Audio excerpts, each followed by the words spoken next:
Assalamualaikum warahmatullahi wabarakatuh. Kembali lagi bersama saya Mawada dengan NIM C1019011 dari Prodi Akuntansi Fakultas Ekonomi dan Bisnis Universitas Jambi. Yang saya hormati Bapak Wirmi Eka Putra, SE MSI selaku dosen pengampu dalam mata kuliah penganggaran. Selanjutnya materi yang akan saya bahas mengenai penyusunan anggaran jangka pendek. Definisi dari penyusunan anggaran terlebih dahulu kita bahas. Dalam rencana kerja dan anggaran perusahaan, penyusunan anggaran merupakan bagian terpenting yang sangat diperlukan oleh manajemen perusahaan sebagai alat bantu yang dapat digunakan untuk mengendalikan kegiatan-kegiatan yang dilaksanakan perusahaan. Salah satu alat bantu yang digunakan oleh perusahaan juga dalam melaksanakan fungsi utama manajemen, yaitu perencanaan dan pengendalian anggaran. Klasifikasi anggaran yang pertama, anggaran berdasarkan ruang lingkup terbagi menjadi anggaran komprehensif dan anggaran parsial. Nah, anggaran komprehensif ini adalah anggaran perusahaan yang disusun dengan ruang lingkup yang menyeluruh yang mencakup seluruh aktivitas perusahaan. Nah, juga terbagi menjadi substansi plan dan financial plan. Substansi plan ini merupakan rencana yang mencerminkan tujuan apa yang hendak dicapai oleh perusahaan beserta strategi yang dipakai dan asumsi-asumsinya baik jangka pendek maupun jangka panjang.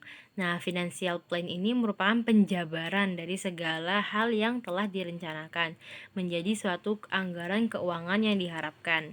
Nah, kita bahas mengenai anggaran parsial, yaitu anggaran perusahaan yang disusun dengan ruang lingkup yang terbatas yang mencakup sebagian dari kegiatan perusahaan.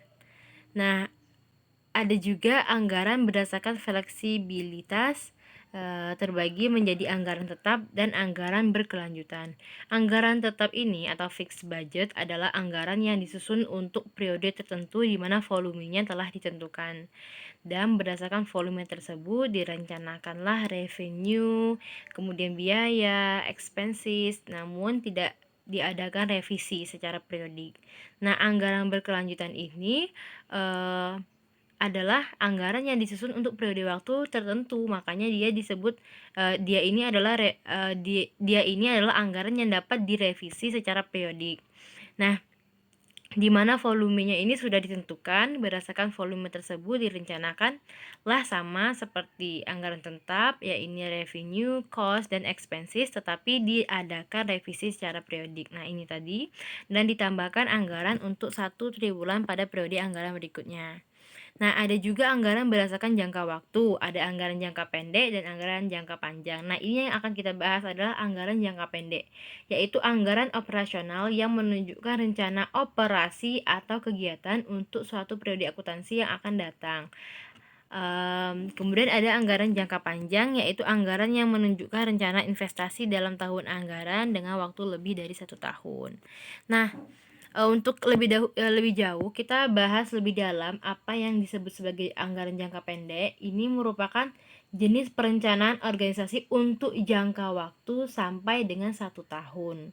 Nah, jadi jika sebuah perusahaan menganggarkan biaya ataupun penjualan untuk 1 tahun, maka itu disebut sebagai anggaran jangka pendek.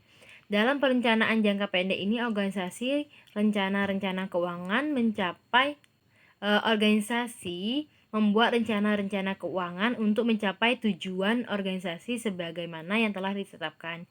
Inilah yang disebut perencanaan keuangan atau penganggaran atau budgeting. Jadi penganggaran ini adalah proses penyusunan anggaran, yaitu rencana keuangan masa yang akan datang yang mencakup harapan manajemen terhadap pendapatan, biaya, dan transaksi keuangan lain dalam masa 1 tahun. Nah, jenis-jenis anggaran jangka pendek ini bermacam-macam. Nah, anggaran jangka pendek ini terdiri dari anggaran penjualan, ada anggaran produksi, ada anggaran pemakaian bahan baku secara langsung, kemudian anggaran pembelian bahan baku, anggaran upah langsung, anggaran pembelian biaya overhead pabrik, kemudian persediaan bahan baku dan barang jadi, biaya penjualan dan promosi, anggaran biaya administrasi, anggaran kas, dan terakhir anggaran piutang dan lain sebagainya. Nah, saya jelaskan sedikit mengenai anggaran penjualan. Nah, anggaran penjualan ini merupakan anggaran yang paling yang paling pertama dilakukan oleh perusahaan. Karena mengapa? Karena di dalam anggaran penjualan ini nantinya akan disusun dasar anggaran penjualan yang akan dicapai. Contohnya, jika kita menjual sebuah produk katakanlah produk A, maka pada jangka waktu 1 tahun, nah penjualan berapa target penjualan yang kita berapa target penjualan yang akan kita goalkan. Nah, jadi dalam penganggaran jangka pendek ini yang paling pertama dilakukan adalah menganggarkan target penjualan, sehingga kita bisa menganggarkan anggaran produksi, kemudian anggaran bahan baku, dan lain sebagainya. Nah, itu tadi penjelasan singkat saya mengenai anggaran jangka pendek. Semoga apa yang saya jelaskan bisa membantu teman-teman dalam memahami materi ini. Mohon maaf apabila saya ada salah kata maupun perbuatan. Saya akhiri. Wassalamualaikum warahmatullahi wabarakatuh.